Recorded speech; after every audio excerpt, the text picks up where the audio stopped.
Hey everybody, hope you guys are healthy and safe. So you're watching footage shot of the main camera of the Xiaomi 14, the standard one, not the Pro. And this is the global version launching in Barcelona right now. The sound you're hearing is also coming just from the internal mic of the phone. So the Xiaomi 14 is very similar to the Xiaomi 14 Pro. I want to say it's like 92% as good. So just like the 14 Pro, it's powered by the Qualcomm Snapdragon 8 Gen 3. The three cameras, all 50 megapixels, have the same hardware.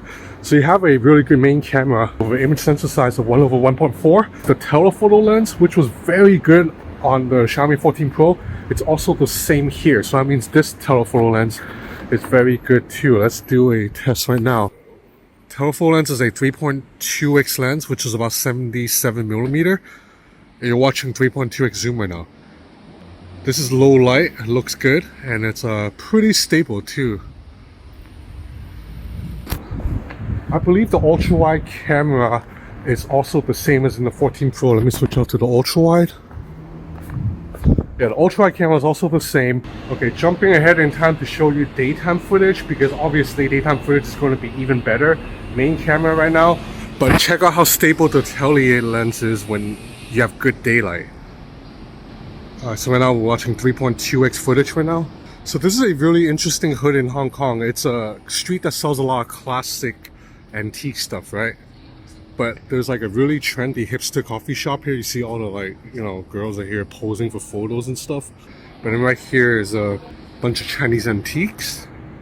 You're still watching tele lens. Look at the natural bokeh right here. The phone also runs on the exact same software as the Xiaomi 14 Pro, Hyper OS. Although this is the global version right here, not the China version. So what are the differences? Number one, the screen is a little bit smaller. A 6.36 inch OLED compared to the 6.7 inch in the Pro. So it's a smaller screen, and it's also an entirely flat panel without the quad curved sides on the 14 Pro, which I really like. So anyway, the screen is a little bit smaller. The main camera does not have that variable aperture of the Pro. The Pro has a physical shutter that actually opens and closes to determine how much light comes in. That's not the case here. This camera is fixed at f1.6 aperture. There's also less RAM. The Pro has 12 gigs. There's only 8 gigs here, and the battery is a little bit smaller. Okay, I'm walking through a really dark part of the street now. Let me take a couple of photo samples. You're gonna see that the Xiaomi 14 will use night mode here because it is really dark, and this is the shot. I think the colors are really good. It's close to natural. You see that the shadows are kept.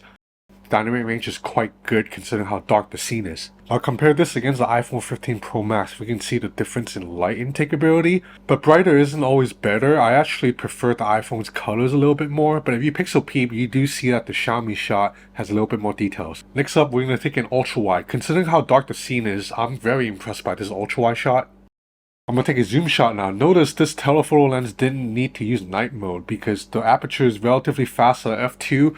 So the 14 has less RAM, 8 gigs to the Pro's 12 gigs. And the battery is also smaller, 4,600 mAh compared to the 4,800 mAh. When you do need to charge the phone, Xiaomi does include a 90 watt fast charger with the box. Although, to be honest, I have not been using this charger that much because I have a better one. This is Ugreen's 100 watt Nexode Pro. This is a 100 watt charger, and it is actually smaller than Xiaomi's 90 watt charger. There's an even smaller version of this with 65 watt of power. You still have 3 ports. This can actually charge my 16-inch MacBook Pro. Now, although at a slow speed because the MacBook Pro 16-inch takes so much power. But if you have a smaller MacBook like an M2 MacBook Air, this can charge that machine from 0 to 50 in about 30 minutes. And this can also charge the Xiaomi 14, obviously, although not at full speed. But how did Ugreen manage to make chargers that pump out this much power at such small size? This is a Unitech 90 watt charger, and Ugreen's 100 watt charger is smaller than the 90 watt. So Ugreen was able to do this with a new AirPyra Tech chip along with a GaN Infinity chip. Both of those combined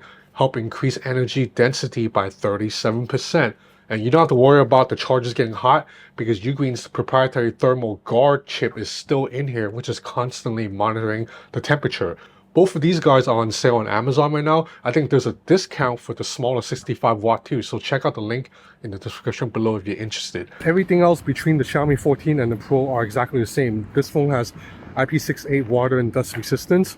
It has wireless charging. It has fast charging with the charger included in the box. Okay, let's check out stabilization. We're gonna go down these steps. And it's like 1 a.m. right now, man. Okay, now you're watching front-facing camera, 32 megapixel, and yes, it can record in 4K. So I know that's been one of the biggest complaints people have had with Xiaomi phones. So you guys can rest easy now because the Xiaomi 14's front-facing camera can shoot in 4K resolution. Alright, so I used to live here. This is Po Hing Fong. It's one of the most hipster areas of Hong Kong. Like on weekends, it's full of girls posing here and their Instagram boyfriends like taking pictures of them. Okay, I'm gonna get some photos here because this is a very nice low light scene. So this main camera sensor is called the Light Fusion 900 and it excels at taking in dynamic range. I think the shot looks great and it didn't even need night mode. True test is again with a telephoto lens. So here's a 3.2x zoom. I'm very impressed with the details of the shot and check out how little noise there is. There's a little bit but not a lot. The Leica branded master lens system returns is just a series of portrait modes shot in the style of Leica cameras. I think the 50 and 70mm portraits look pretty good, but I'm not a fan of the 90mm soft focus. Here are more side-by-side samples against the iPhone 15 Pro Max low light main camera. Both of these main cameras are very close. If you do pixel peep, I think Xiaomi wins by a hair. I'm still most impressed by the telephoto lens. Check out the natural bokeh in these shots. The ultra-wide camera is really good during the day too, with excellent dynamic range. Alright, so you're watching 3.66 tele, 5.6x, 7.8x. Now as for HyperOS, if you're expecting a completely different aesthetic from MIUI, you would be disappointed. It still looks very much like MIUI. But there are some new interactive widgets, and HyperOS is actually a little bit more streamlined software. Like it takes up less space on your phone's internal storage than MIUI. It's not as heavy.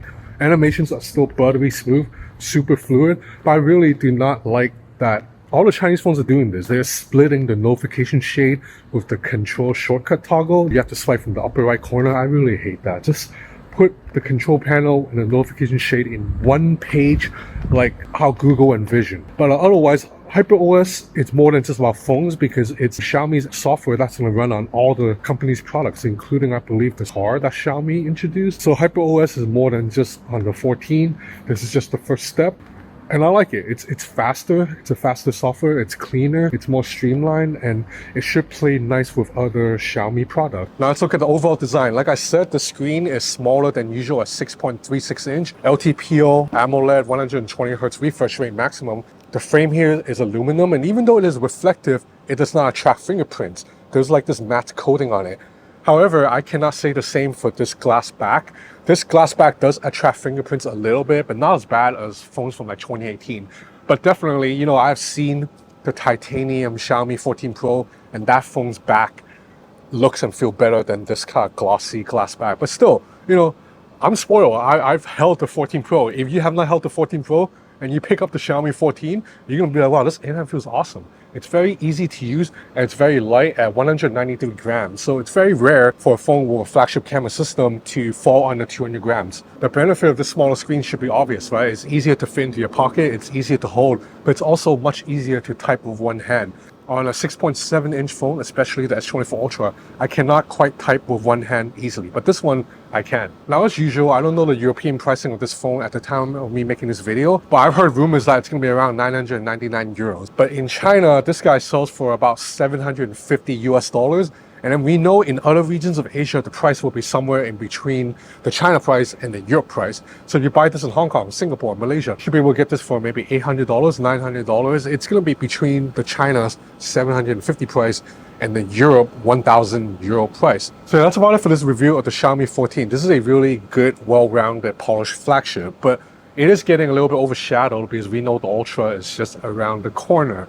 But the Ultra is also going to be quite a bit more expensive, especially in Europe. So for some of you guys who want to save a little bit of money and still get flagship camera performance, this is a phone worth looking at. If you want a small flagship, this is also a phone worth looking at. But I hope you enjoy this video. Subscribe to my channel if you haven't already. I'm always one of the first ones to put out a video on the latest Chinese phones. So the Ultra, I'm going to have a video on that soon. And also follow me on Instagram at Ben's Gadget Reviews. I post a lot of videos, samples there. So that's it for now.